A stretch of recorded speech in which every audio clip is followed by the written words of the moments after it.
My vlog The Caliphate shows how German Max von Appenheim, posing as an archaeologist, plotted against British and Arab interest.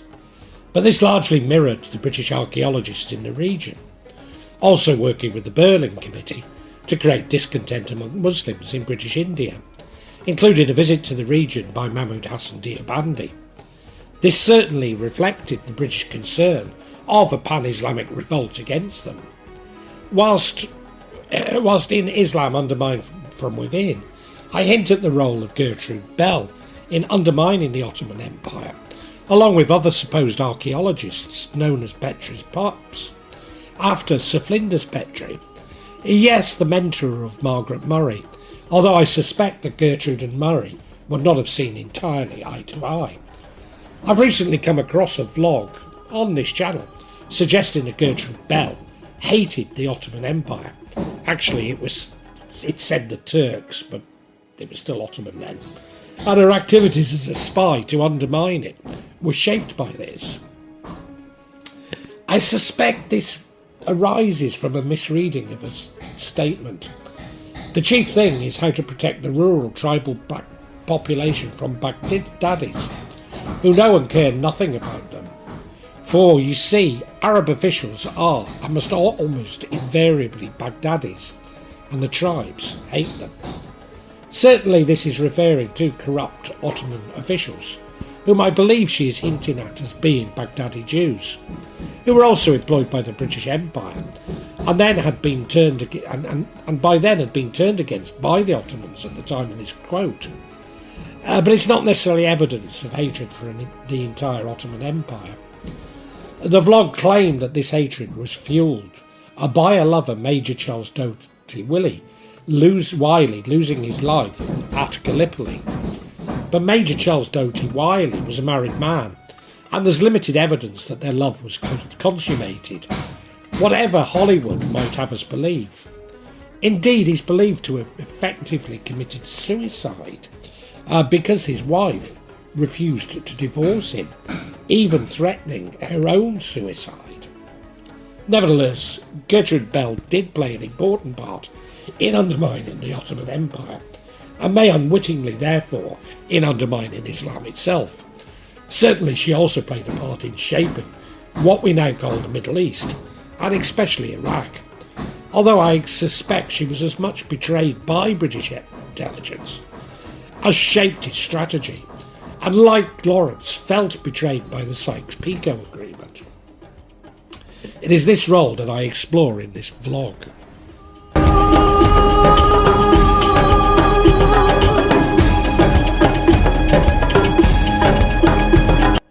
In my vlog, Islam Undermined from Within, I trace the emergence of European hostility towards the Ottoman Empire, which is nothing like an historic and deep-rooted as is so often purported. It wasn't until the British began to encroach on the Middle East, due to emerging weaknesses within the Ottoman Empire, that it began to be seen as rich pickings. This was accelerated after the Kuchuk-Kanaka Agreement of 1774 between Russia and the Ottomans, which signalled the beginning of a land grab by Western powers. Thus Western powers began to undermine the empire, with Britain in particular seeing divisions within Islam as an effective strategy. This included taking the holy cities of Mecca and Medina from Ottoman control by suggesting that all shrines must be destroyed as examples of shirk. In Islam Undermined from Within, the Caliphate and the Caliphate vlogs, I suggest that Muhammad ibn Abu al-Wahhabi may have been associated with British intelligence, and that Wahhabism may even have been the creation of British intelligence. Harry St. John Brigadier Philby, CIE, 3rd of April 1885 to 30th September 1960, also known as Jack Philby and Kim's father, or Sheikh Abdullah, was a British Arabist, advisor, explorer, writer and colonial office intelligence officer. He claimed to have been on a special mission to Central Arabia during 1817-1818. He concluded that the Wahhabi movement under Ibn Saud would, with British political and military support, effectively serve British military and political objectives in the Arabian Peninsula and beyond during the ongoing war and its aftermath.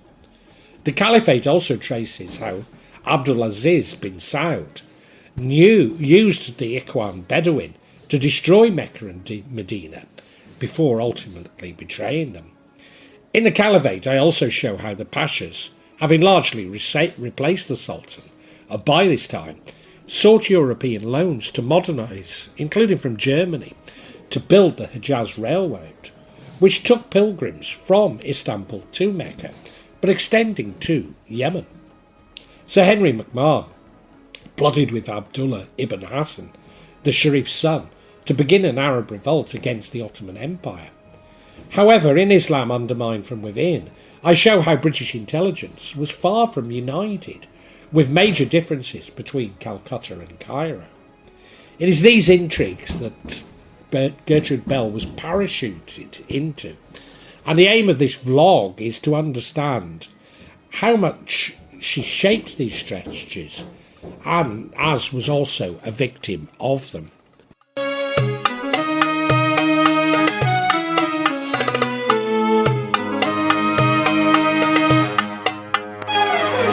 So who was Gertrude Bell?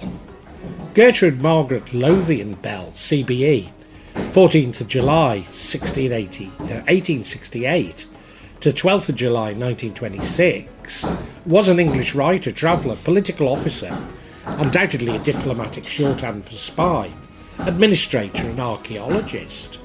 Her grandfather was ironmaster Sir Isaac Lothian Bell, an industrialist and Liberal Member of Parliament between 1875 and 1880. Mary née Shiel Bell, the daughter of John Shiel of Newcastle upon Tyne, and Gertrude's mother, died in 1871 while giving birth to a son, Maurice Bell, later the 3rd Baronet. Gertrude was just 3 at the time, and the death led to a lifelong close relationship with her father, Sir Hugh Bell, 2nd Baronet, a progressive capitalist and mill owner. Gertrude grew up with a somewhat radical politics and was something of a tomboy, although there's no suggestion that she was a lesbian and is sometimes portrayed as having many male lovers. Whilst her wealth would have made her attractive, her personality meant that she really did not fit in with the expectations of those on the debutante circuit, and she remained single all her life. At the age of 17, she then studied at Lady Margaret Hall, Oxford University. History was one of the few subjects women were allowed to study, due to the many restrictions imposed on them at the time. She was the first woman to graduate in modern history at Oxford with a first-class honours degree, a feat she achieved in only 2 years.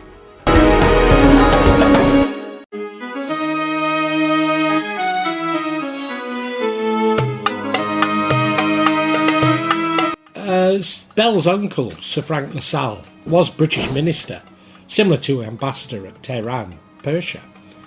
Bell travelled to Persia to visit him, arriving in May 1892. She stayed for around 6 months and loved the experience. She called Persia paradise in a letter home. In 1899, Bell went again to the Middle East. She visited Palestine and Syria that year, and in 1900, on a trip to Jerusalem to Damascus, she became acquainted with the Druze living in Jabal al-Druze. In March 1907, Bell journeyed back to Asia Minor, Anatolia, and began to work with archaeologist William M. Ramsay. Despite Ottoman protests, Bell became something of a gifted archaeologist. In January 1909, Bell left for Mesopotamia. She visited the Hittite city of Karshemish, photographed the relief carvings in Hal-Amata cave, mapped and described the ruin of Ukhadir, and travelled on to Babylon and Najaf. In Karshemish, she consulted with 2 archaeologists on the site, T.E. Lawrence, that is Lawrence of Arabia, and Sir Reginald Campbell Thompson. She struck up a friendship with Lawrence and the two would trade letters in the following years. Both Bell and Lawrence had attended Oxford and earned first-class honours in modern history. Both spoke fluent Arabic and both travelled extensively in the Arabian desert, established ties with local tribes. Nevertheless, Lawrence found her a bit too pragmatic and far less idealist in her Arabism than he. In 1913, she completed her last and most arduous Arabian journey, travelling about 1,800 miles from Damascus to the politically volatile Hyle, back up the Arabian Peninsula to Baghdad, and there back to Damascus. She was only the second woman to visit Hyle. I myself was meant to visit Hyle when living in Riyadh, but put off my journey when I heard news of an outbreak of bubonic plague. Unbeknownst to outsiders, the Rashidi dynasty had been ravaged by both war with Ibn Saudi's forces and internecine rivalries. The emir, the oldest dynasty member, was only 16 after assassinations, and disputes had killed the others of the bloodline. Bell was held prisoner in the city for 11 days before being released.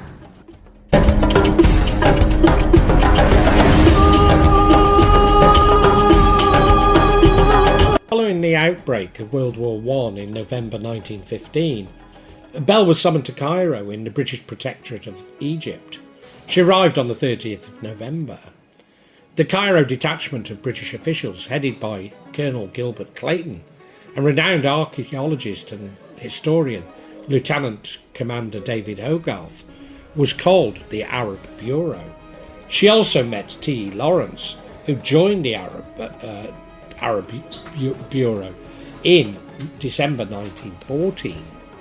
The Bureau set about organising and processing Bell's own, Lawrence's and Captain W.H.I. Shakespeare's data about the location and disposition of Arab tribes of the Sinai and Gulf region. They also mapped the region, including its sources of water. Indeed, Bell's ability to map Bedouin tribes and speculate on their allegiance to the Ottomans was to prove invaluable. This information would later be of use to Lawrence during the Arab Revolt, as to which tribes could be encouraged to rejoin the British against the Ottoman Empire. Bell met Ibn Saud in Basra in late November-December 1916, as Cox and India were courting his support against the Ottomans supporting Ibn Rashid. She was impressed with him and wrote an article in the Arab Bulletin extolling his abilities as a politician, ruler and raider. She would later, in 1920, persistently warn Lawrence that he was overestimating Sharif Hussein's position after the war between him and Ibn Saud broke out, and that Ibn Saud was likely to defeat the Hejaz if the struggle continued. Certainly the Ottomans became increasingly suspicious of Bell's motives and role, but I'm still reluctant to describe this as hatred.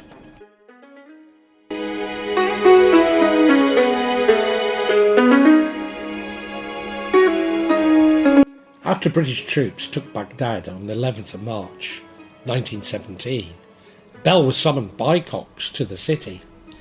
After Cox left Mesopotamia in 1919 for England and then Persia, control fell to Arnold Wilson, the acting British civil commissioner in Mesopotamia. Bell was a strong advocate of Arab self-determination in Mesopotamia, but Wilson of the Indian school, as opposed to the Cairo school which promoted Arab self-determination, preferred an Arab government to be under direct influence of British officials who would retain control. The Indian school's opposition stemmed from their concern about Islamic separatism within British India and its pretension to unite with Arab nationalism. Trouble arose. Shia tribes in central Iraq rose in revolt in the summer of 1920 and made common cause with Sunnis. Bell, Cox and Lawrence were among a select group of Orientalists convened by Churchill to attend a conference in Cairo to determine the internal boundaries of the British mandates from within the territory Britain had claimed during the partitioning of the Ottoman Empire. Few British experts had any experience in Arab or Kurdish affairs. Cox trusted Bell, and Bell was thus unusually influential and gave significant input in these discussions. Even today, Kurds rightfully blame in her for partitioning of their homelands. Against the wishes of Arab sympathetic Bell, and indeed Lawrence, the British would eventually decide to keep the mandate for Palestine to be run directly by themselves, rather than make it part of Transjordan.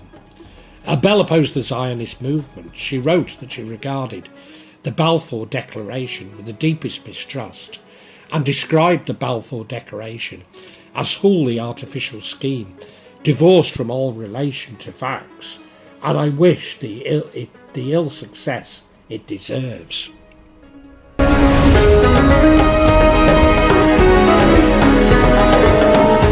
Served in the Iraq British High Commission advisory group throughout the 1920s and was an integral part of the administration of Iraq in Faisal's first years. Upon Faisal's arrival in 1921, Bell advised him on local questions, including matters involving tribal geography, tribal leadership and local business. Faisal was crowned King of Iraq on 23rd of August 1921. Referred to in Iraqi Arabic as al-Khatun, a lady of the court, Bell was a confidant of Faisal and helped ease his passage to the throne. In October 1922, King Faisal appointed Bell as Honorary Director of Antiquities, a task suited to her experience and love of archaeology. Several notable evacuations took place during Bell's tenure, with Bell involved in the cataloguing and distribution of antiquities. After sustained lobbying effort over the next years, saw the latest evacuations from Ur and were invested in projects at parties and events, she finally secured a location for a museum on the ground floor of a stationery and printing building in March 1926. This became the Baghdad Archaeological Museum, later renamed the Iraq Museum. It opened in June 1926, shortly before Bell's death. On the 12th of July 1926, Bell was discovered dead of an overdose of allobarbital sleeping pills. It's unknown whether the overdose was an intentional suicide or an accidental misdose, nor indeed if there was any foul play. So how do I assess Bell?